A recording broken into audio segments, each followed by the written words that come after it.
दिउँसै गाई काटेर खानु पाउनु पर्यो, गोरु अहिले नेपालमा कम्तीमा गाई र गोरुलाई मात्रै प्रयोग गर्न सकियो भने नेपालमा करोडौं रुपियाँ राजस्व चाहिँ सङ्कलन हुन्छ। त्यसले गर्दाखेरि देशमा चाहिँ अर्थतन्त्रमा विकास हुन्छ।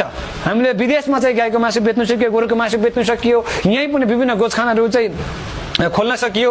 अनि त्यहाँबाट चाहिँ देशमा चाहिँ राज्यमा चाहिँ तपाईँको चाहिँ आय स्रोत तपाईँको त्यसले वृद्धि हुन्छ, राजस्व वृद्धि हुन्छ। गोरु काटेर बेच्न पाउनु पर्यो, गाई काटेर बेच्न पाउनु पर्यो भन्छन्। अरूलाई चाहिँ खुब घोचपेच गर्नुहुन्छ त। अरूको जिउमा जुम्रा हिँडे पनि देख्ने, आफ्नो जिउमा भैँसी हिँडे पनि नदेख्ने तपाईँ।